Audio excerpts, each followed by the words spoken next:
Ya, Assalamualaikum warahmatullahi wabarakatuh. Kami dari kelompok SMP Negeri 27 Surakarta ingin menyampaikan presentasi kami terkait dengan mata kuliah pembelajaran dan asesmen yang efektif berkaitan dengan permasalahan yang ditemui di dalam pembelajaran, terutama di SMP Negeri 27 Surakarta. Jadi dari permasalahan ini kami angkat dari berbagai aspek, dari input, kemudian proses, output, dan juga feedback. Yang pertama berkaitan dengan guru, nanti silakan dari teman-teman untuk perkenalan masing-masing. Mohon untuk slide selanjutnya. Ya, saya Budi Pasca Yunata akan menyampaikan presentasi berkaitan dengan permasalahan yang kami temui berkaitan dengan guru. Jadi untuk guru, permasalahan yang mungkin juga dialami oleh beberapa sekolah ini berkaitan dengan kompetensi guru, di mana guru yang seharusnya memiliki kompetensi pedagogi, kompetensi profesional, kompetensi sosial, dan kepribadian itu belum merata. Guru masih terlalu berfokus pada peningkatan kompetensi pedagogi dan profesional saja, namun belum ada usaha untuk meningkatkan kompetensi sosial dan kepribadian juga. Lanjut.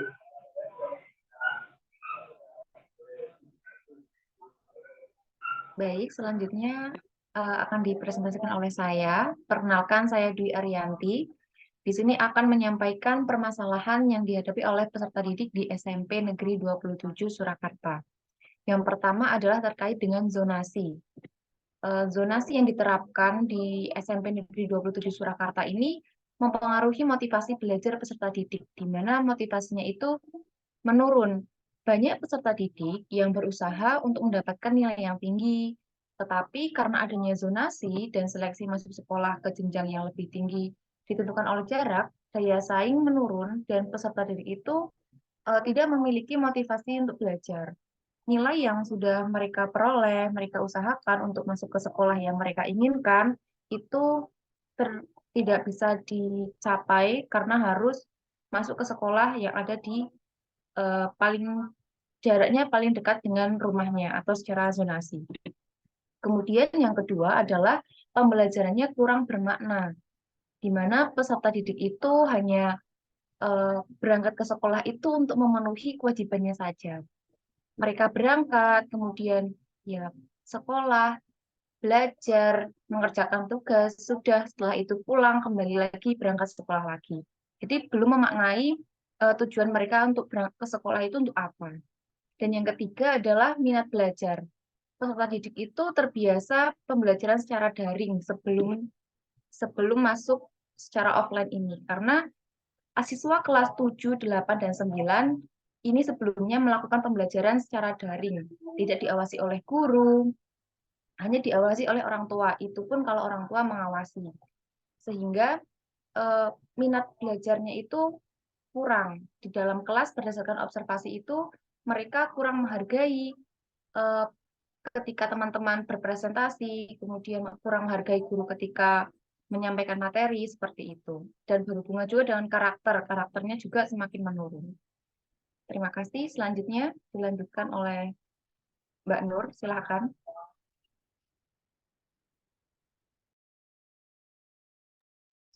Baik, terima kasih atas kesempatannya. Di sini saya akan menjelaskan beberapa permasalahan yang didapatkan dari aspek sarana dan prasarana.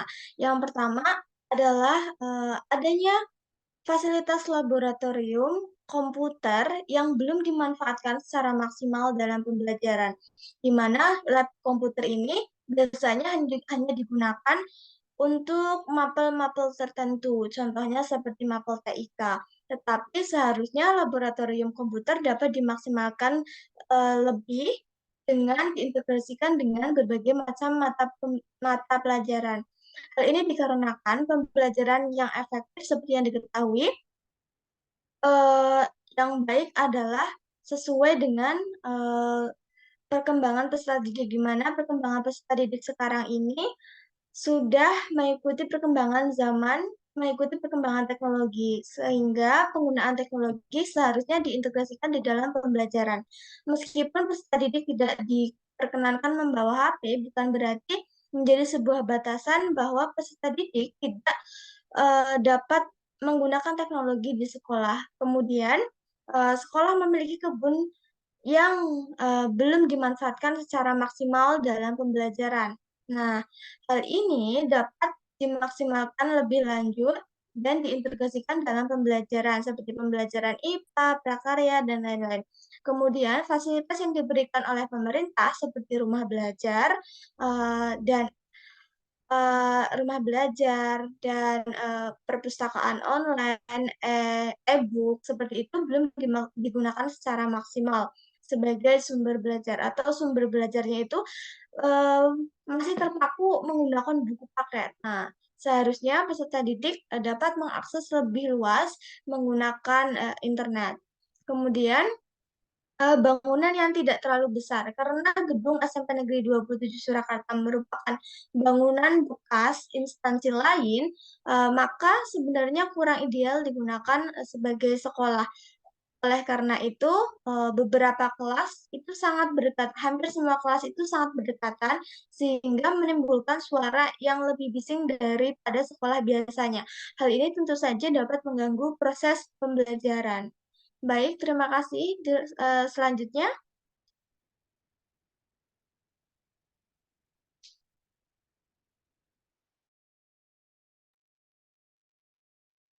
Halo, oke. Apakah suara saya terdengar, teman-teman? Terdengar Mbak terdengar. Dina. Oke, maaf ada sedikit kendala tadi. Oke, selanjutnya mengenai proses. Nah, perkenalkan, nama saya Rima Renita Bidarianti. Jadi saya akan menjelaskan mengenai proses. Terkait proses pembelajaran sendiri, sumber belajar yang digunakan selama proses pembelajaran masih terbatas dan masih berfokus pada materi yang ada di buku paket.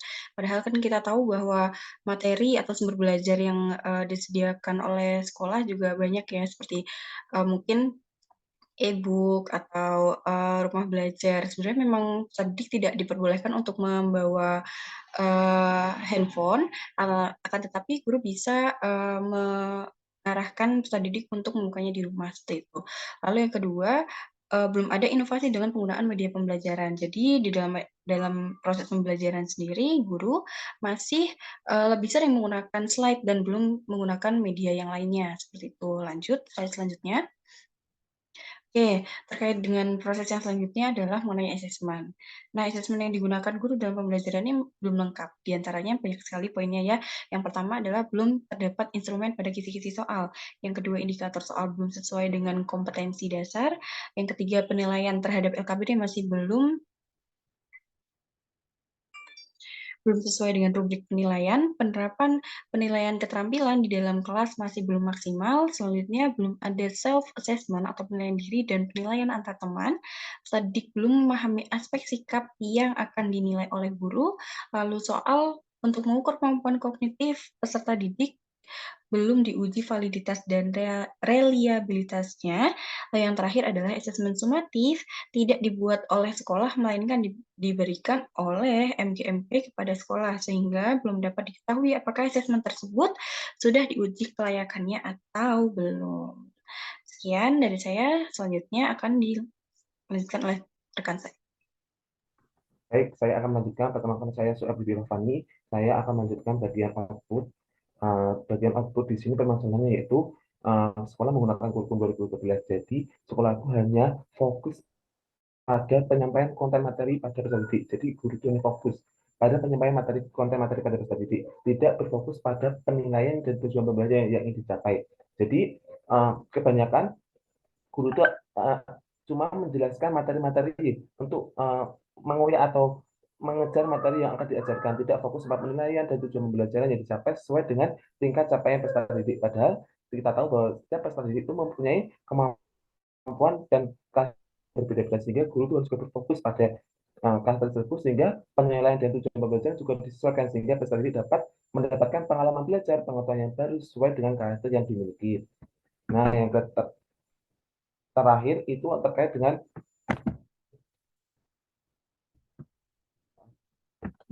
yang terakhir adalah terkait dengan masalah feedback atau umpan balik. Nah, yang pertama itu belum ada hasil analisis penilaian pengetahuan untuk membuat soal remedial dan pengayaan. Nah, belum ada hasil analisis penilaian pengetahuan, yaitu analisis penilaiannya itu bagaimana? Apakah sesuai kurang dari standar atau lebih dari KKM sehingga prestasi itu bisa dikategorikan sebagai apakah prestasi itu remedial atau pengayaan. Nah, yang kedua adalah belum ada instrumen soal remedial dan pengayaan. Nah, kebanyakan itu soal remedial itu hanya dibuat saja oleh guru. Nah, belum ada instrumennya seperti instrumen kisi-kisi, seperti instrumen soalnya, rubrik penilaian maupun pedomannya yang sangat jelas untuk menilai peserta didik. Yang terakhir itu adalah belum ada refleksi pembelajaran kepada peserta didik dan guru.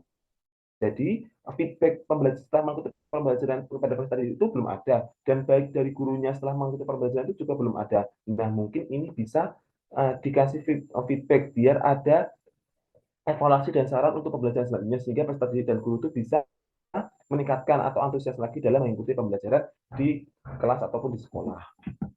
Selanjutnya akan dijelaskan oleh teman saya.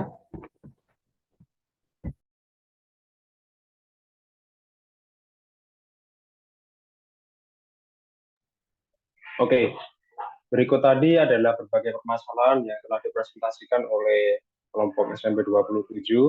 Kami memilih salah satu permasalahan yang menurut kami cukup urgent untuk diselesaikan, yaitu berkaitan dengan permasalahan pada bagian input, yaitu pada bagian guru.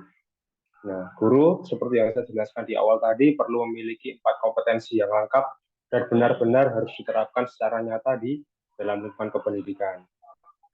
Nah, namun dalam implementasinya memang dari guru masih berfokus pada kemampuan atau kompetensi pedagogik dan profesionalnya saja, yaitu membuat guru belum mampu menunjukkan peran guru yaitu sebagai fungsinya yaitu digugu dan ditiru. Dalam artian begini, kompetensi kepribadian dan kompetensi sosial dari guru itu masih belum nampak nyata. Nah, dari permasalahan tersebut tentunya yang berperan di sini adalah pemerintah, terutama yang mengelola pendidikan seperti itu. Dari segi solusi yang bisa kita tawarkan, yaitu yang pertama berkaitan dengan seleksi. Dalam pemilihan guru tentunya perlu memperhatikan berbagai kompetensi yang memang harus dimiliki oleh guru sebelum mereka itu benar-benar terjun di lapangan, mengajar peserta didik, dan melaksanakan tugas kependidikan di dalam lingkungan sekolah. Tentunya dalam seleksi nanti perlu ada seleksi yang mencakup semua kompetensi guru benar-benar apakah guru itu memang benar-benar layak untuk diberikan pekerjaan tugas sebagai seorang guru. Nah, selain itu, solusi yang kedua yaitu berkaitan dengan pelatihan. Tentunya yang namanya kompetensi bisa untuk dilatih dan dikembangkan. Nah, perlu adanya inovasi dalam program pelatihan guru. Selama ini dalam berbagai seminar, webinar, pelatihan, dan sebagainya, masih berfokus pada kompetensi profesional dan pedagogis saja. Tapi kembali lagi bahwasanya kompetensi guru tidak hanya itu, maka perlu ada perhatian khusus berkaitan dengan kompetensi sosial dan kompetensi kepribadian dari guru. Harapannya, jika memang benar-benar nanti 4 kompetensi guru itu benar-benar akan dapat diterapkan dan diimplementasikan dengan nyata, berharapnya nanti dari segi proses, dari segi output, itu pun juga akan meningkat seperti itu. Jadi, kita fokus permasalahan pada bagian akar atau inputnya terlebih dahulu. Oke, sekian presentasi dari kelompok kami berkaitan dengan permasalahan dan solusi yang kami tawarkan berkaitan dengan permasalahan yang kami temui di dalam lingkungan kependidikan. Mungkin sekian dari kelompok kami. Terima kasih atas perhatiannya. Apabila ada kekurangan, kami mohon maaf yang sebesar-besarnya. Terima kasih untuk pertanyaan dan masukan nanti bisa disampaikan ke kelompok kami. Sekian, saya tutup. Wassalamualaikum warahmatullahi wabarakatuh.